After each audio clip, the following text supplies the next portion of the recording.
Pour aller plus loin sur ce sujet, le ministre d'État auprès du président du FASO chargé de la cohésion sociale et de la réconciliation nationale est avec nous. Yero Boli, bonsoir. Bonsoir, M. Kinda. Merci de venir répondre à nos questions. Première question, qu'est-ce qui motive certainement cette rencontre demain entre le président d'Amiba et les anciens chefs d'État du Burkina? Bien, le président du FASO a estimé à ce moment précis de notre histoire, en ce moment où notre pays traverse une situation difficile, une crise profonde, de rencontrer ses prédécesseurs pour échanger avec eux sur l'avenir de la nation.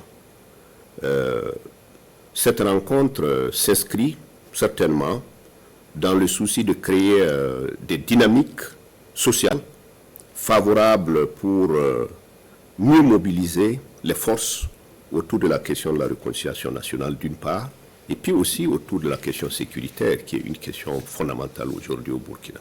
Et en quoi cette initiative peut-elle contribuer au processus de réconciliation? Évidemment, les leaders qui vont se rencontrer demain ont chacun un mot à dire sur non seulement l'avenir du pays, mais aussi sur l'importance de sa cohésion et l'importance de l'unité nationale. Il est certain qu'un message que lancerait chacun de ces anciens dirigeants du pays autour du dirigeant actuel aura forcément un impact au niveau de nos couches sociales et au niveau de nos communautés de base. Monsieur le ministre, est-ce que ce n'est pas une approche simpliste que de penser que l'entente au sommet suffit pour faire la réconciliation? Non, pas du tout. Il n'y a pas que l'entente au sommet. Si vous observez,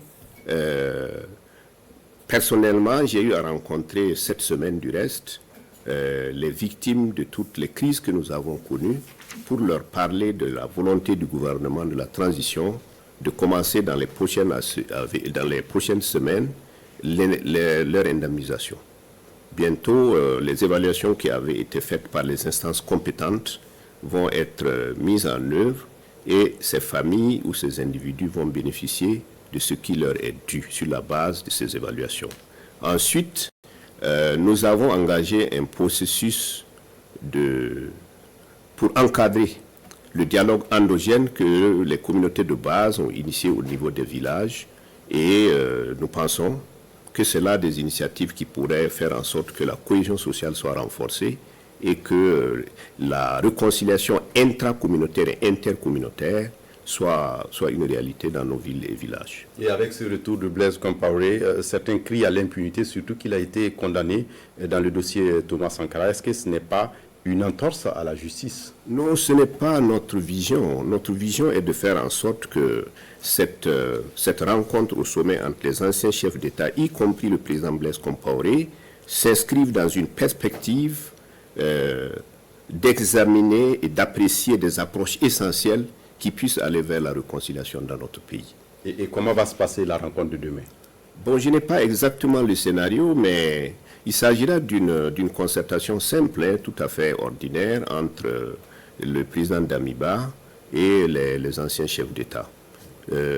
L'agenda, vous le devinez bien, tournera autour de la réconciliation nationale et puis autour aussi des approches qu'il faut pour que nous puissions aborder la question sécuritaire dans un élan d'unité.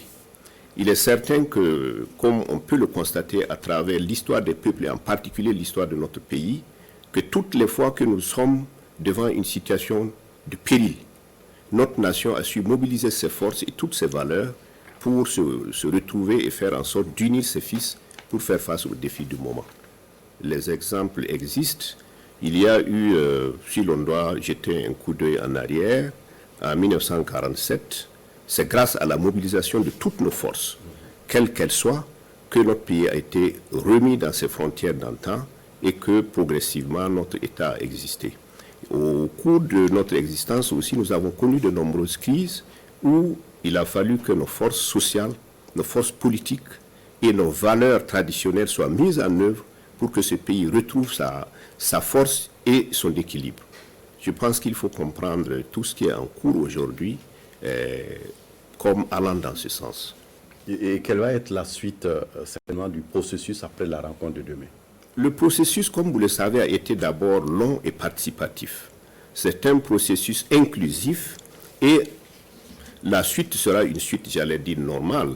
Nous allons continuer au niveau du ministère en charge de conduire la politique du gouvernement en matière de réconciliation nationale, de mettre en œuvre les différentes stratégies qui ont été élaborées et adoptées à la suite des nombreuses concertations qu'il y a eu à travers le pays.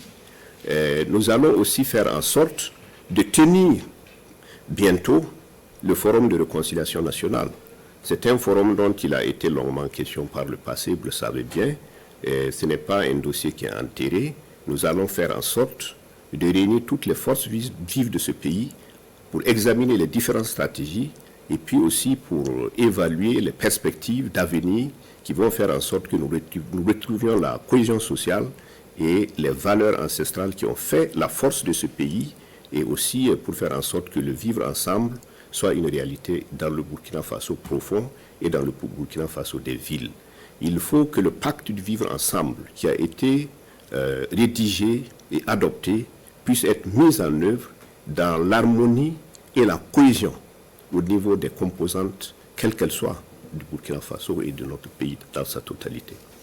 Merci à vous, Monsieur le ministre, d'être venu. Je rappelle que vous êtes le ministre d'État auprès du président du Faso, chargé de la cohésion sociale et de la réconciliation nationale.